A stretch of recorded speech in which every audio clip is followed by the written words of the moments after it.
El día de ayer estudiamos el tema El Dios de la creación y vimos cuán grande es nuestro Dios. Y este día lunes vamos a hablar de la creación, ya propiamente, ya entrando en algunos otros versículos del primer libro del Génesis. Así que vamos a pedir la dirección de nuestro Dios para que al estudiar este tema nos demos cuenta o recordemos que tenemos un Dios grande, poderoso, que hizo este mundo y que tiene un propósito para nosotros. Vamos a orar. Nuestro bondadoso Padre, necesitamos de tu sabiduría y necesitamos crecer en nuestra fe en tu palabra. Y al ver estos relatos que no solamente son relatos, sino que son hechos históricos, ayúdanos a confiar en que tú, oh Dios, has revelado esta palabra para nosotros en un momento muy importante de la historia. En el nombre de Cristo Jesús. Amén. Amén. El día de ayer, Pastor Dani Perla, estudiamos sobre ese gran y maravilloso Dios. Y usted nos mostraba esas dos dimensiones de Dios, que es el Dios trascendente, pero también que es un Dios cercano a nosotros. Y lo vemos en el hecho de que Él se toma el tiempo para la creación.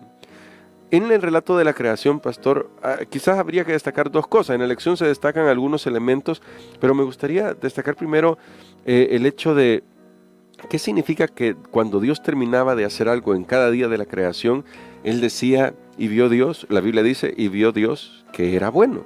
¿Qué implicaciones tiene esto en cuanto a lo que salió de las manos del Creador? Bueno, creo que se repite frecuentemente esta frase porque aquí nosotros tenemos una evaluación. Bueno, hay tantas cosas maravillosas que se desprenden de esto, pero Dios creaba. Y luego Dios evalúa lo que ha hecho y lo expresa en esa manera. Vio Dios que era bueno, bueno porque funcionaba. Pero en esta porción de Génesis, al comparar esa palabra bueno con otros usos que tiene en la Biblia, nos damos cuenta que bueno va más allá de algo funcional.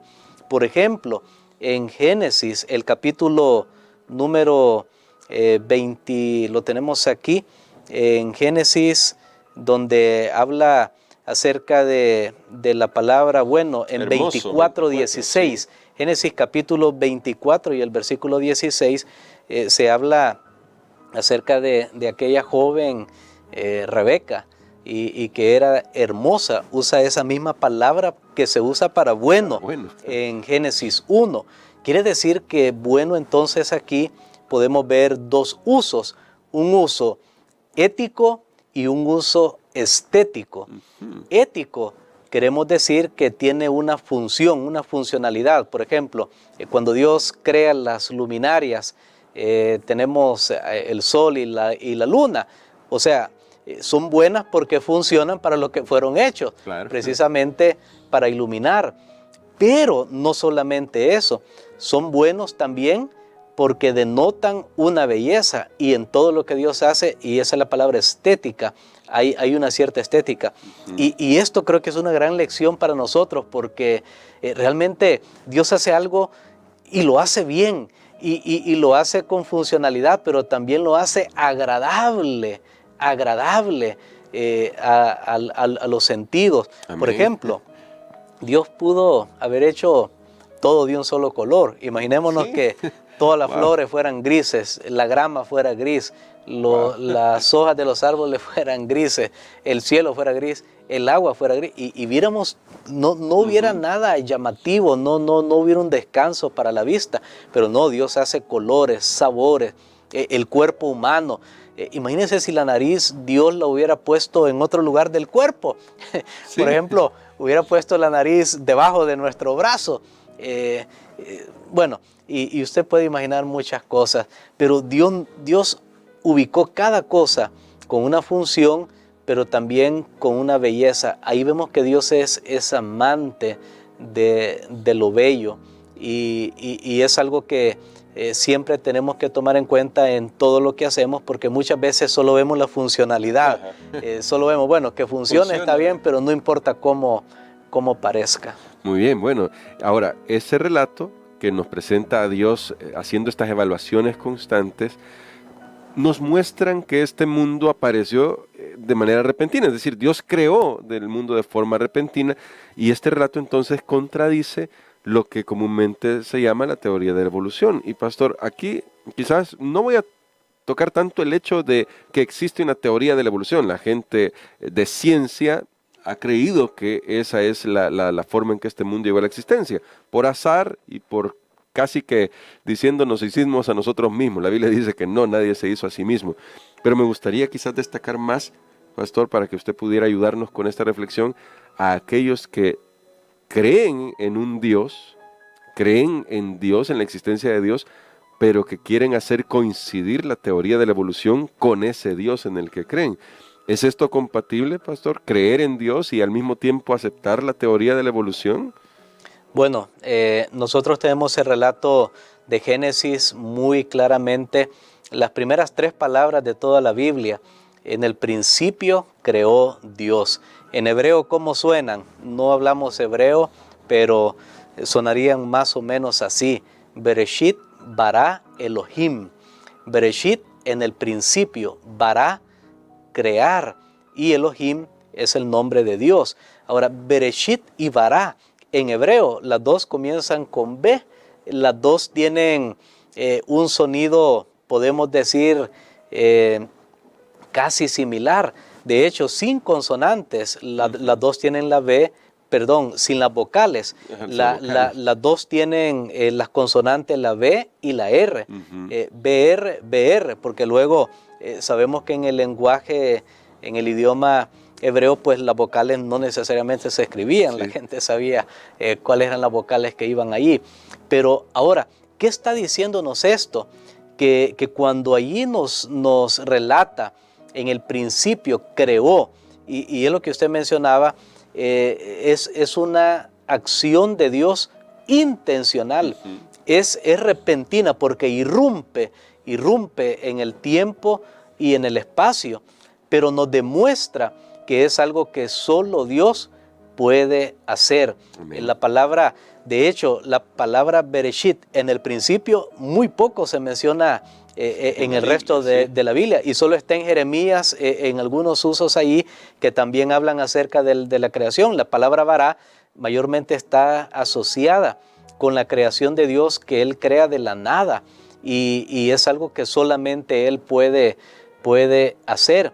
Quiere decir que aquí sacamos fuera el azar, sí, que es la base de la evolución. O sea, bueno, ¿y por qué fue que se formó la vida? No es que nadie estaba planeando formar la vida, sino que hubo una explosión y después de esa materia pasan tantos millones y millones de años, y luego van surgiendo algunos seres vivos y estos van evolucionando. O sea, no había una intencionalidad, no, nadie quería crear al hombre, apareció así, o sea, no había ninguna intención. Pero no es eso lo que la Biblia enseña.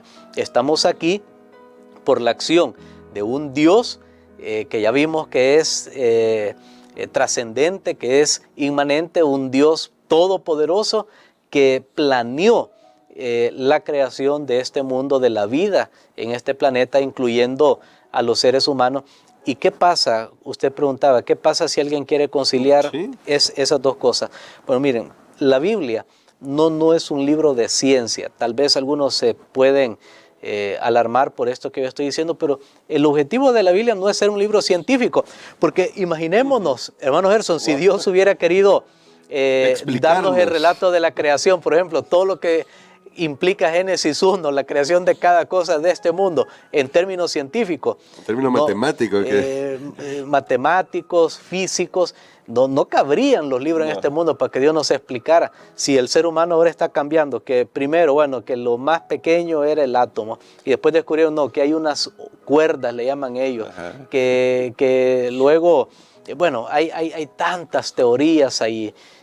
Están descubriendo, apenas estamos descubriendo, y qué más sabe Dios que nosotros no hemos descubierto. Entonces, el propósito de la Biblia no es en sí ser un libro científico, aunque eso no significa que no haya ciencia. Claro. Noten, no desviemos tampoco y pensemos que no es un libro que no con tiene validez, digamos, que no tiene afirmaciones que realmente son comprobables. Ahora, pero el propósito de la Biblia es mostrarnos a ese Dios creador, la función del hombre en esta tierra y cuál debe ser nuestra relación con Él. Pero aquellos que quieren compatibilizar las dos cosas, el problema es que primero ellos creen la ciencia y luego ven si la Biblia lo apoya o no lo apoya. Entonces luego dicen, no, es que la Biblia no lo apoya, entonces se quedan con la ciencia. Pero el cristiano es al revés. El cristiano primero cree y después cuando analiza lo que la ciencia ha descubierto, porque en la ciencia hay cosas muy buenas. De hecho, esto que estamos hablando a través de una radio o a través de una transmisión, esto es la ciencia que lo hizo y está bien, se necesita. Pero ahora recordemos bien, el cristiano primero cree en un Dios. Luego, todo lo que la ciencia va descubriendo o analizando, entonces lo confronta con la palabra de Dios. Y donde hay una aparente contradicción, yo me quedo con la Biblia. Digo aparente contradicción, porque en realidad al final la Biblia y la ciencia verdadera y pura no se contradicen, porque Dios es el creador de todas las leyes y de toda la ciencia. Pero entonces el cristiano espera. Si de repente surge una teoría, porque esas teorías cambian, tengan cuidado con la ciencia, amigo, porque no puede pensar, bueno, todo lo que la ciencia dice yo lo doy por sentado. Recuerde que hace cientos de años atrás la ciencia le decía a la gente que la Tierra era el centro del universo. Hasta el pobre Galileo Galilei lo juzgaron porque él decía lo contrario y decía, no, mi ciencia, mi estudio. Entonces el ser humano va avanzando en la ciencia. Ya Dios, pues por supuesto, Él es el creador de todas las leyes, él está mucho más avanzado. Por eso la Biblia siempre es un libro vigente para nosotros. Recuerden, no hay incompatibilidad entre la fe y la ciencia pura y verdadera. Donde hay una contradicción es porque el ser humano todavía no ha logrado conocer. Excelente apreciación, pastor, porque sí, no estamos aquí descartando a la ciencia, estamos descartando aquello que ha contradicho a la Biblia cuando sabemos que Dios nos ha dado un relato claro, conciso, sí, definitivamente conciso, pero directo de cómo este mundo llegó a la existencia. Pastor, aunque aquí hay mucha tela que cortar, creo que tal vez podemos orar dándole gracias a Dios porque, como usted destacaba al principio, este mundo llegó a la existencia con la intencionalidad de un Dios amoroso que tiene un propósito para cada uno de nosotros. Y aunque el pecado metió sus manos acá y arruinó la creación, Dios nunca se ha rendido en ese propósito para usted y para mí. Amén. Padre, gracias te damos, Señor, porque en tres primeras palabras del libro de Génesis encontramos un propósito, encontramos cuál es la verdadera causa de todo lo que existe, Señor, y sabemos que tú estás al centro de todo, tú eres central, tú eres importante. Ayúdanos a reconocerte, oh Señor, aceptamos por fe que tú eres el creador, el autor de todo lo que nosotros vemos, de lo que somos, y te damos gracias, Padre, porque deseas tener una relación con nosotros. En el nombre de Jesús. Amén. Amén.